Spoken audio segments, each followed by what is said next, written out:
This is going to be a relatively quick review on the Evolution 252 aviation helmet, also just known as the Evo 252. This helmet is one of the sort of third-party or aftermarket ones that has not been designed specifically for the US government, meaning it's meant for the civilian market. When helmets like this started flooding the market, it didn't take long for the US Forest Service, the Department of Interior, as well as military services to realize that there wasn't any sort of a grading system for these helmets. That basically companies could create helmets and then there wasn't any sort of a baseline for how safe or efficient they were. So the US Forest Service took helmets that have already been used for military service, such as the SPH-5, the HGU-84, and the HGU-56, and they used those as a baseline to test these helmets to. Now, with that in mind, all of the Evolution helmets are specifically approved for both Department of Interior and US Forest Service work. So if you're looking for a helmet that will do that, this is going to be a great option for you. Any aftermarket company such as Evolution sends their helmets to a third-party testing facility. And from there, they test things like retention and positional stability, impact attenuation, heat exposure, as well as sound attenuation, and communication equipment. So they're really kind of testing everything. With that in mind, there's also a certain number of specifics. They basically say that one shell's shape or size, such as this one, needs to be able to fit 90% of the population with only making small adjustments. So when you go online and order your helmet, they don't actually change the size of the shell, they only change the size of the padding inside the shell. Additionally, from one side to the other, you have to have a field of vision of at least 105 degrees. The helmet, including all of the communication equipment that's inside, whether it be direct from the manufacturer or third party like this one has to weigh less than 2.27 kilograms, or in normal terms, 5 pounds. So this one meets all of those requirements. This is the 252, which is their middle of the range model. The 252 is going to be the basic shell as well as visor cover that you see here, but it's also going to include two visors. In this case, I have both my dark visor that you can see here for sun, and then on the exterior, if I roll this visor up and bring this one down, I have an additional high yellow visor that helps in low light or flat lighting conditions. Again, being the middle of the road helmet, there is a slightly higher level one. I believe that one's significantly more expensive because it has an entirely carbon fiber shell. This one is relatively basic. So aside from things like the flex boom mic that you see here, the high noise cover for the microphone, which is just a leather cover that goes over the mic, and the additional blue lens, there's really nothing special to it. I don't have it set up for NVG. So this helmet, as is, with kind of all the basic equipment, goes for just over $2,900. So we're talking somewhere basically below $3,000, which is a lot of money for a helmet, whether it's aviation related or not. It also weighs just under 5 pounds. So if I include the cabling, in terms of all the cabling that you see here for the Bose helmet, it's going to come in at about 4.5 pounds. If you don't include this extra hardware, it's just about 4.2 pounds or so. Now, realistically, that's not a lot of weight, especially for your head. That actually comes out to be pretty standard when compared to most motorcycle helmets. However, if you compare that to, let's say, a Lightspeed headset, not a helmet, the headset alone weighs something like 1 pound or just over 1 pound.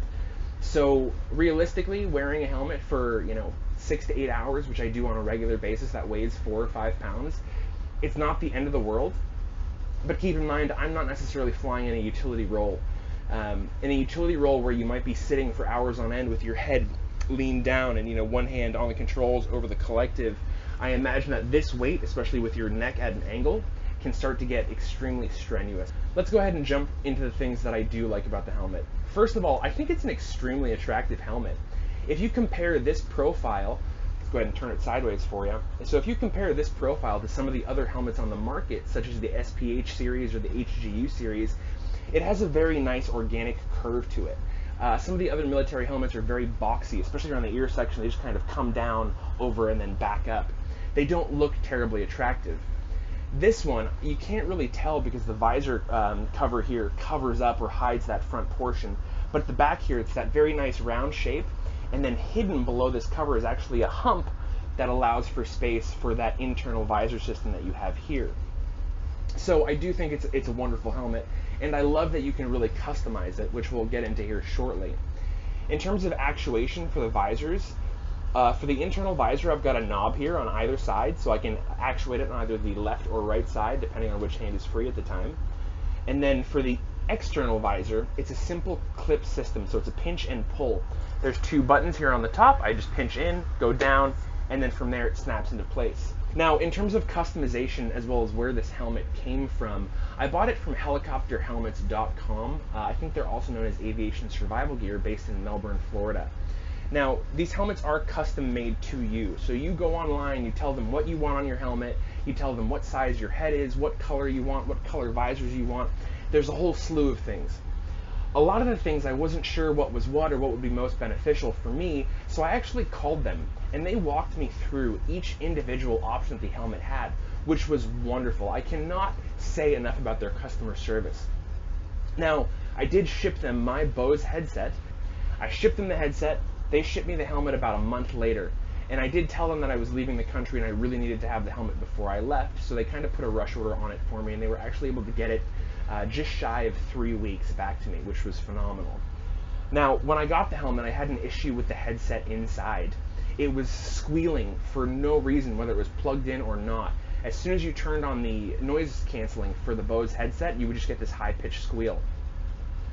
At that point, I literally had maybe a week before I was leaving Oregon for California, and in the next couple of days I would have been gone to Hawaii and then Guam. So I really wanted to get this resolved before I left.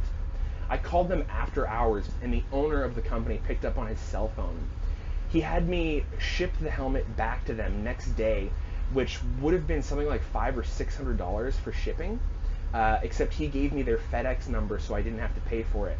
So I shipped it to them. It arrived there the next day. As soon as it arrived, one of their techs called me to walk me through the issue. And I basically told him, listen, turn the headset on, put it on your head, and tell me if you hear squealing, which he did. And immediately he said, listen, I know you have to have this helmet back, so I'm not going to bother fiddling with your existing headset. I'm going to replace the headset that's in here and just give you a brand new Bose A20. So we're talking in terms of a 3-day turnaround to get this helmet sent out, fixed, and sent back to me. Absolutely phenomenal customer service.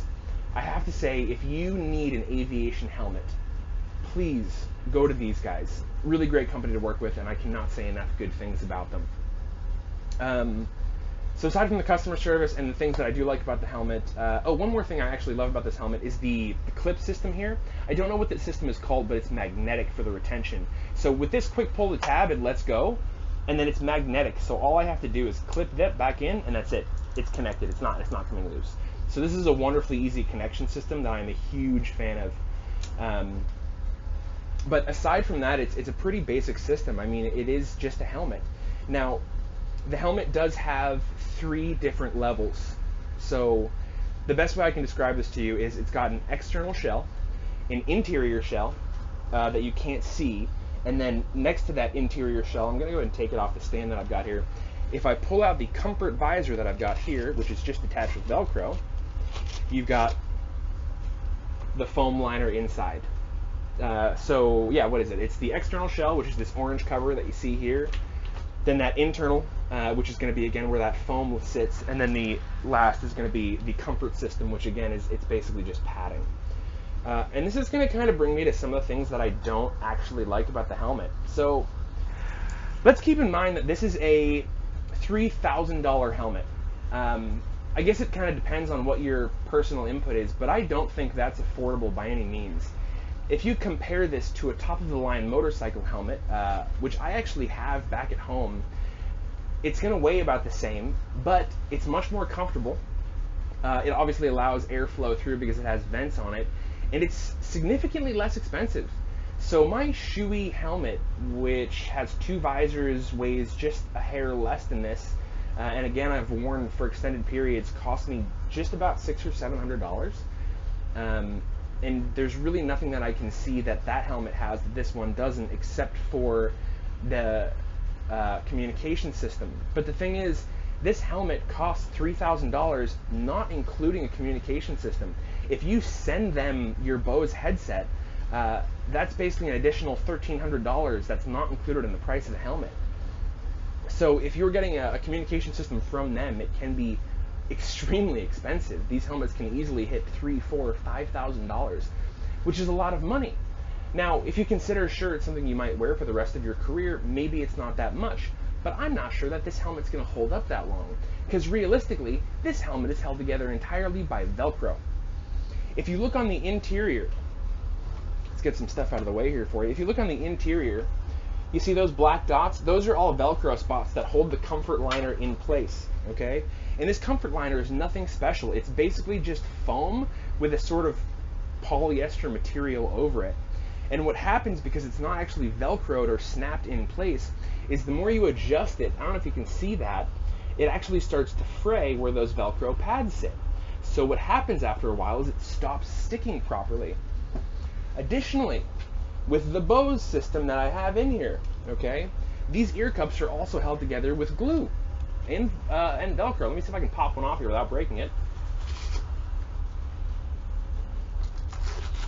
This is the nape pad, so again, that just sits around the back of your neck. All of these pads are fully adjustable, by the way, so they do send you a bunch of pads so you can adjust the sizing and fitment. But again, if you look at the Bose system in here, it's pretty basic, okay? So here's all the wiring that gets hidden in back. For the Bose system, they basically just take the wires and they remove it from the headband, and then from there, again, it's held in place. There's not really a good way for me to show you this, with Velcro. There's Velcro pads on the back of that ear cup right now that basically just adjust its height up and down and how much pressure it puts on my helmet.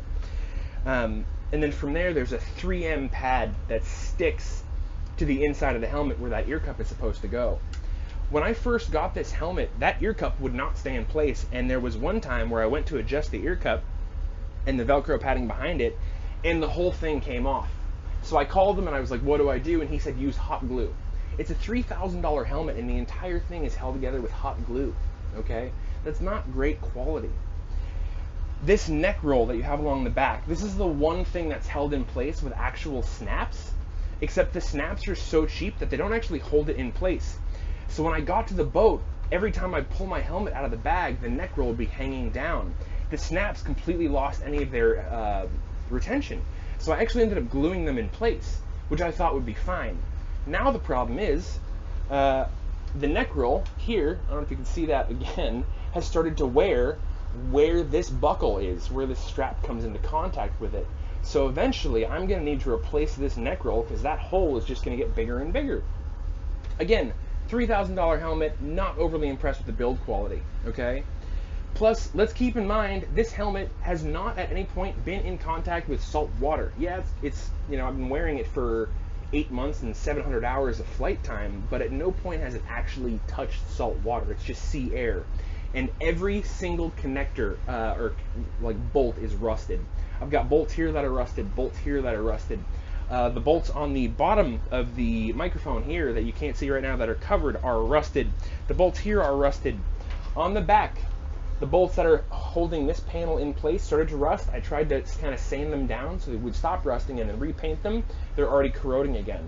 Okay. On top of that, this panel, you can't really tell, it doesn't sit flush to the helmet. I know that these things are very, very nitpicky in terms of quality and you know what you would expect to get from a helmet of this nature. But the thing is, I'm paying $3,000 for a helmet. Why can't we go ahead and take some extra time to just make sure the helmet stands up to the test of time, okay? Now, again, super, super nitpicky on these things, and I understand that, okay?